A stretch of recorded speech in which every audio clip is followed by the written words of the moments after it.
What is up, and welcome to another edition of the Bruin Bible. Will Decker, your host. Make sure you guys are liking and subscribing the podcast. We are brought to you guys today by our advertisers. Our advertisers are Bell to Bell Fitness, Shea Tor, a realtor out in Arizona, former Bruin alum, and my main man Howard Chang, a realtor right here in Los Angeles. Let's go through them, guys.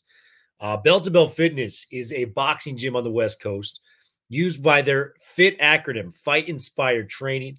My main man, Tony Gonzalez, was the boxing coach for UCLA for over 10 years. He has built this gym on the West Side to learn how to boxing, stay in shape, and get you all the essentials you need to become somebody that is obsessed with boxing and fitness. Make sure to check it out. Go into Bell to Bell Fitness and say you heard about it from the Bruin Bible, and you're going to get a free session with Tony Gonzalez. So make sure to check that out. Shea Tor, my main man. Shea Tor is a licensed real estate agent in Arizona and a lifelong Bruin. He's a current Wooden Athletic Fund donor and football season ticket holder. When not selling houses or going to UCLA games, he loves to travel the country, checking out different arenas, ballparks, and stadiums. If you're looking to make the move to Arizona or know someone who is, please reach out to our loyal friend, Mr. Shea Tor. His phone number is 602-487-3975. Once again, his number is 602-487-3975. Make sure to check that out. And then the local realtor we got out here, Howard Chang. Howard Chang is a local realtor with the Serene team at eXp Realty. Their team has an office right here in Culver City, though they help clients buy and sell homes all over the LA County and the surrounding areas. Howard and his team do a ton of business and are super in tune with the market, knowing winning strategies to give their clients a competitive advantage. Have amazing vendor referrals, are a one-stop shop for anything real estate, and just provide a ton of value for their clients. Howard and his partner, Kyle Draper, are UCLA alums and a huge fans of the UCLA football and basketball programs. You will often see them at games, tailgating and networking, and staying involved with the UCLA alumni community. They would love to help any fellow alumni with accomplishing their real estate goals. So if you guys have any real estate needs in the LA area, look no further. Howard is your guy. All right, guys, we're going to go into the episode. Man, what is up? And welcome to the Bruin Bible, brought to you by Bet Online.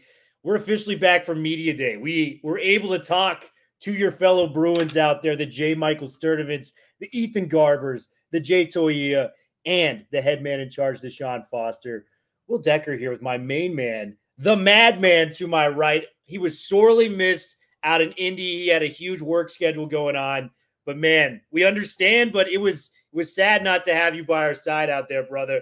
How are we doing on this Sunday night? Ready to recap the Big Ten Media Day week that was.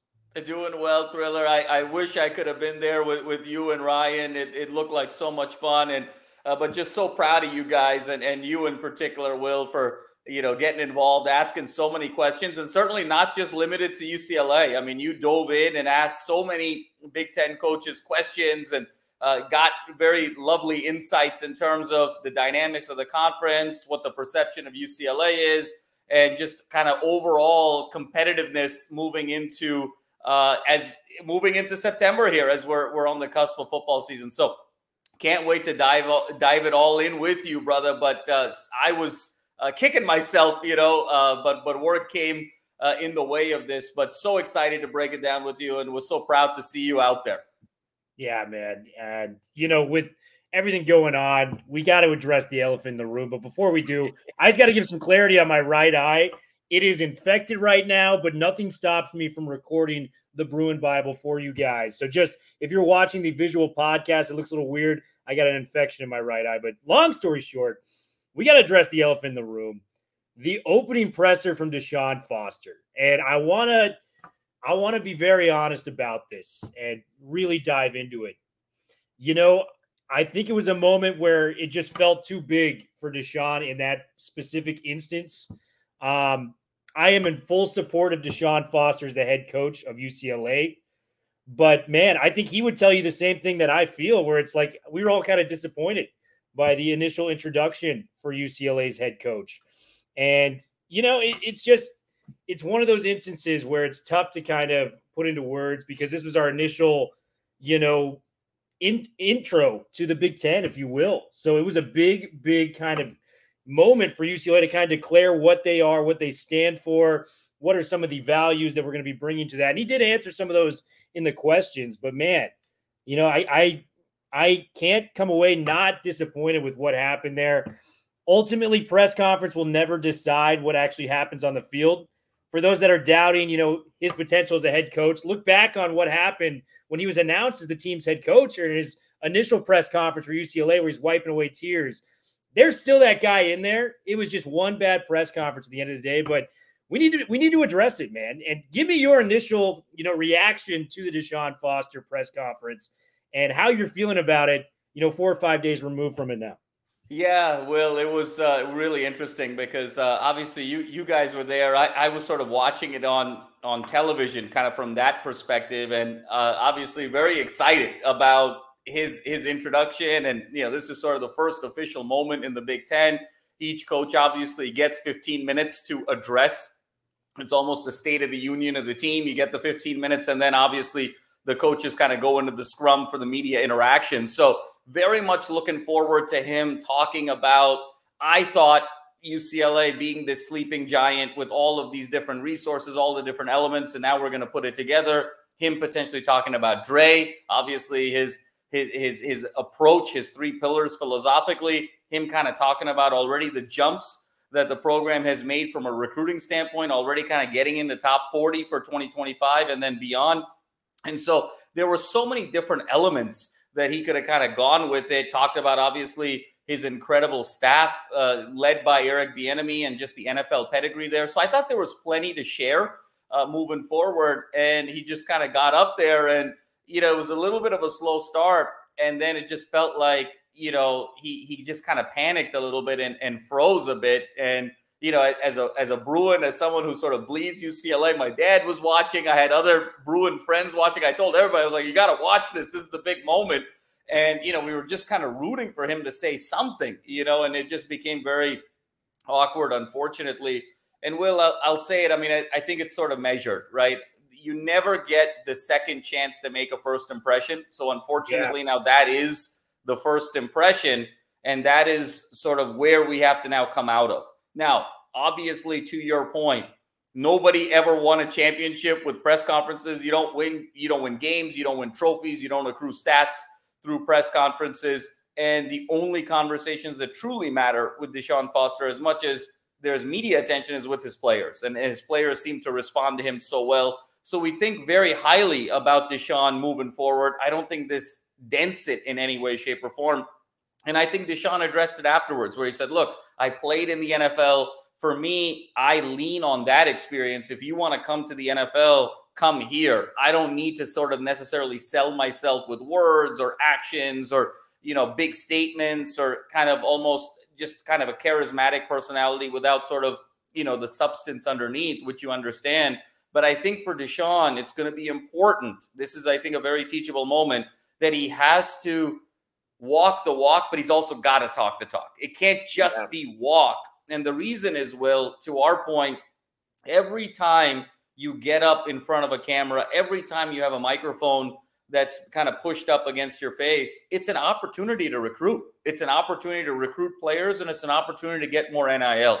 I remember Michael Jordan famously said in the late 80s, early 90s that every time, you know, why was he always so meticulous with his suits, with, you know, his demeanor, with his words, every time he stepped outside his hotel? Because he said, every time I stepped outside the hotel, it was an opportunity for another endorsement. And that's kind of the approach that Deshaun needs to take now moving forward, that every time he's making a public statement, A, it's an opportunity, it's a platform indirectly to recruit players, and B, it's a platform to be able to accrue more sponsorship, more services from an NIL perspective. So obviously, he's an understated guy. He's got tons of substance, but I think hopefully this is a teachable moment now where it's walking the walk as well as talking the talk. And hopefully the athletic department can come and help as well. I think he needs a little bit of media training, just have a little bit more confidence in terms of how he approaches the media. So I think these are all teachable and fixable things, but now we know what we need to do moving forward. Yeah, just giving him a plan when he gets up to the stand for the first time. And, you know, I think this could have been prevented, you know, with some of the UCLA practices that they do have in place, where he only spoke to the media, I think, twice under Chip Kelly beforehand. You got to give this guy some reps if he wants to be a head coach someday. That helps out, man. That really helps out if Deshaun had face the media once a week, even just once a week for multiple years when he was the best running backs coach within college football. I am by no means out on him, but like you said, this was a first impression within the Big Ten. A lot of people were doubting UCLA, and that kind of confirmed a lot of their doubts, moving into the season. Not going to play a factor. I am still fully on board with Deshaun Foster being the head coach of UCLA. Let's see how it plays out. It's going to be a lot of fun to do that. Outside of that storyline, there was one that particularly stood out to me, and I sent you this beforehand so we can kind of talk about it coming into this episode. Eric Bieniemy's offense. And I was able to sit down with the likes of Ethan Garbers and J. Michael Sturdivant to talk about Eric Bieniemy's offense and what it means moving forward for them. They learned a whole new offense where Chip Kelly was a little bit more run-based. This looks more of like a West Coast offense, quick hitch passes, using the middle of the field to kind of open up big lanes for runs and the deep shot, potentially with your guy like J. Michael Sturdivant there from the beginning. So I want to talk about, with you specifically, what do you think this Bieniemy offense is going to look like? And who are some of the players in your eyes that are going to stand out when it comes to the new Bieniemy offense? As I've flipped the script on some of these guys. So I thought Harden was going to be, a 1,400-yard rusher. Hey, I looked into the details when he was a offensive coordinator from 2018 to 2023. He did not have a 1,000-yard rusher over that 5-year span. So I'm thinking more pass heavy, get the ball to your studs, your Loyas, your Sturdivants, things like that. What are you thinking about the offense as we roll forward? Yeah, well, it was really interesting to hear the players talk last week about the Bieniemy offense. And one of the things that really struck me in hearing some of that was the language. They talked about how the language has completely changed around how plays are called, the variation of those plays, the configuration of those plays, much more complex than even the Chip Kelly offense. And they talked about how there was really an education that they're still going through, that they went through in the spring and they continue to go through leading into the fall, about just a fluency and a familiarity with Eric Bieniemy's sort of offensive language, and just the fact that the trees are so complex because every one play has 4 or 5 or 6 variations that it just leads to a number of different variations. You got to understand concepts more than you have to understand the individual plays. And in that sense, Will, when I heard the players talk, it actually reminded me a lot of Phil Jackson's triangle offense, where when you think about the triangle as a concept of ball movement and being able to kind of create individual triangles at various forms of the court, but then you have variation off of that in so many different ways. You can sort of kick it out for 3. You can drop it in terms of backdoor for a layup. You can post up. You can do all of these different things, flare screens, multiple picks, all of those things. It really reminded me of sort of the football equivalent of the triangle offense. And I think what was really key when you sort of go back and think about the Eric Bieniemy offenses of the last 5, 6, 7 years, there's really one word for me, Will, that shines above the rest, and it's versatility. When you talk about the Bieniemy offense, right, you talk about various formations. You're in power just as much as you are in 11 formation or 22 formation. And when you look at it, even when you talk about the run game itself, right, what was the staple of the Chip Kelly run game? It was that zone read, right, into those sort of running lanes. You get the offensive linemen all kind of anchoring on one angle, and you really kind of create that wave, right? That zone scheme rushing. And with Bieniemy, there is a zone element, there's a zone scheme element, there's a gap scheme element, there's a power element. So there's so much variation with the run. You talk about 2 running backs, 2 tight ends. You talk about 1 running back, 1 tight end. You talk about spreading it out. And then even with the offensive linemen, Will, you talk about kind of guys stacked together, or the splits get wider. So it's just so much variation when it comes to the Bieniemy offense. I think there's larger concepts that he wants to accomplish in terms of using the passing game as a mechanism, the short passing game for tempo, for clock control, to be able to almost be sort of a pseudo run game in a lot of ways. He wants to use balance and variety, both run and pass. But then the nuance within that, I think, is really critical. And so when we think about Bieniemy and what he really values, and you think about it from a versatility standpoint, I mean, I think Keegan Jones is one that really sort of stands out here, Will, in terms of the backfield. Just his ability to be able to catch the ball out of the backfield, run out of the backfield. You get him into jet sweep situations. You get him into motion situations. You can stack him out wide. So I think Keegan Jones, I think to me really stands out. I think Loya is going to be a terrific weapon in the short passing game, but because he's so slot oriented, I really see Flores and J-Mike as really kind of taking more of a lead in that Bieniemy pass offense, because Flores can do a little bit of everything, as we saw in spring. Will, he can go short, he can go deep, he's got that intermediate ability. And then I think J-Mike, just being a bigger target, I think he's going to leverage him a lot more in the sidelines. You know, it's going to be, I think we're going to see a lot more sort of weak hash to the sideline type of throws to J-Mac, not just be this sort of exclusive deep threat. So those are some of the guys that jump out for me. And then I don't think he's going to be afraid, Will, to really go and lean into RPO with Ethan Garbers. And I think so much of what we talked about, I remember a couple of years ago in one of the non-Power 5 games at the Rose Bowl, Garbers came in, spelled in for DTR, had a couple rushing touchdowns, and you and I were joking. We were calling him Ethan Jackson, you know, for Lamar Jackson. So it might not be quite that level, but I think a lot of Garbers' game that's very underrated is his athleticism. He's not DTR. He's not some of these other guys, but I think getting him into some RPO concepts, I think, will be interesting. So those are some of the things that on my mind automatically went to when these players were kind of breaking down not only the Eric Bieniemy philosophy, but also his tactics. Yeah, I couldn't agree more. The name that I immediately went to was Keegan Jones, because you look at the running backs he's had in Kansas City, and even Washington to an extent last year. You had your Clyde Edwards-Hilairs, your Kareem Hunts, your Darrell Williams, Antonio Gibson, Brian Robinsons within that span. What are all those guys pretty decent at? Catching the ball out of the backfield as well as going between the lanes. Keegan coming back, I think it was, you know, right after Bieniemy came. I'm sure they had like a film session together, and Bieniemy's like, get that guy back to UCLA, because that's the guy I need to have in my offense.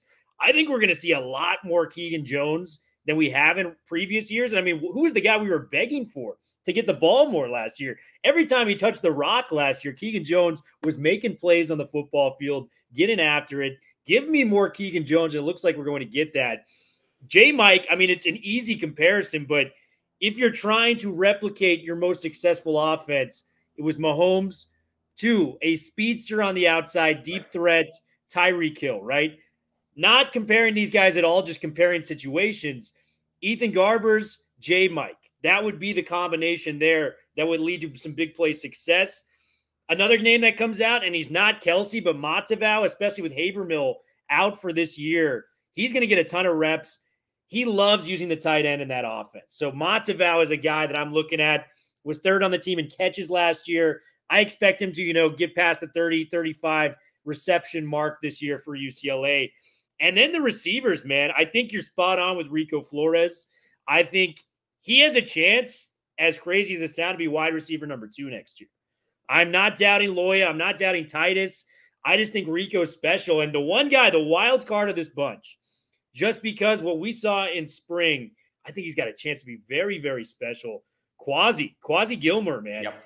His ability to create separation at the line of scrimmage is not like the others. I'm not saying Loya can't do it, because he's very good at it as well. Titus, there's something with Quasi where if he kind of puts everything together, he's kind of the top athlete of that group in terms of getting separation, getting out in the open field.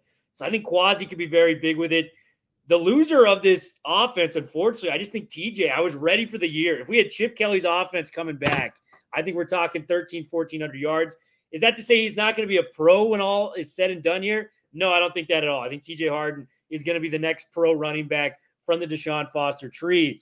But looking at these circumstances in the quick hit West Coast offense, you look at the top carriers within this, you know, his system, nobody exceeded the 200 carry mark as a running back. And that's over a 16, 17 game schedule. That's big. You got to prorate that back to about 100, 110. So it'll be interesting to see what they do there. But, man, those are the guys that stand out for me. Madman, any more takeaways? From the media day? It's interesting, Thriller, what you said there, because there's a couple of things. One is there's, I think, going to be a very dynamic tension in a creative, positive way between what Bieniemy has done in the past and what he's going to be able to do in the Big Ten. And so to your point about Harden being the bell cow or not, right? The one benefit that he had, right, in 5, 6, 7 years is a one Patrick Mahomes, right? I mean, Patrick Mahomes has this sort of ability where regardless of whatever gaps and deficiencies you have in your offense, whether you don't have the bell cow, whether you don't have top flight wide receivers, even after Tyreek Hill, he has this ability to adapt his game to be able to make you potent and make you a threat no matter what. So the question is going to be how much of Mahomes' greatness allowed Bieniemy to still sort of not necessarily rely on a bell cow versus being in the Big Ten, being how heavy those trenches are you going to be able to get away with using the short passing game as a means of a short running game, right? When we think about what Bieniemy is bringing, it actually reminds me a lot of those Joe Tiller Purdue offenses back in the day with Drew Brees, right? When it was sort of basketball on grass. Remember, it was Drew Brees. It was 4 or 5 receivers, a lot of motion, a lot of playmakers, a lot of variety and versatility. And they really used 3-4 yard passing game as the supplement to the run game. It was the proxy for the run game. So the question is Bieniemy going to be able to get away with that in the Big Ten and kind of take a page out of that old school Purdue book? Or is he going to have to modify his philosophy a little bit and say, you know what, I got to have a little bit more of an RB1 just given how trench heavy this conference is? And then I think, Will, number 2, it's fascinating who I love your Matavao comp there in terms of like his usage rate.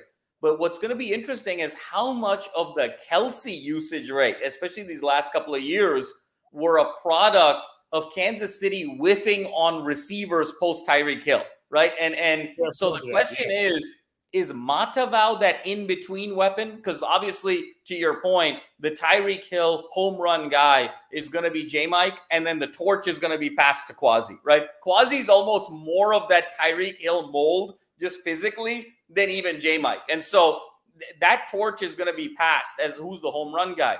But that intermediate guy, is he going to lean on the tight end for that intermediate versatility? Or is he going to treat Flores sort of as this sort of pseudo Swiss Army knife weapon intermediate that he did a lot with Kelce, right? And in the sense that not that Flores is going to play tight end, but just that role of that primary intermediate weapon where I can line him up everywhere. I can find gaps in the middle of the field. I can find gaps in the zone.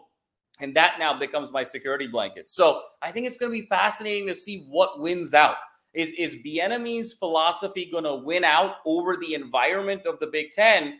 Or is the natural environment of the Big Ten, given how big they are in the trenches, going to need to win out a little bit and have Bieniemy modify his system? And I think that's what's going to be so fascinating, Will, particularly in these first 2 games. When we talk about Hawaii and Indiana, I think that's what I'm going to be looking for early in the season, because ideally you want to have that answer before you go into the gauntlet of the 3 that we've talked about between, Penn State, LSU, and Oregon. So it's going to be very interesting to see this dynamic right off the bat. Yeah, man. And just to kind of clarify that point, this is last year's offense, the one non-sample size we've got with a non-Kansas City offense. Sam Howell led the NFL in attempts last year at 612. I know they were down in a lot of those games, but man, 612 attempts compared to their lead ball carrier, Brian Robinson, at 178. That's just what the numbers are. So, we're expecting a lot more passing than the run game, and it's very interesting to kind of dive into this. Madman, love you, brother. Thank you for coming out for this. What a fun episode talking about Bieniemy's offense. Guys, do not take the Deshaun Foster press conference too seriously. Take it with a grain of salt until we actually see some football being played.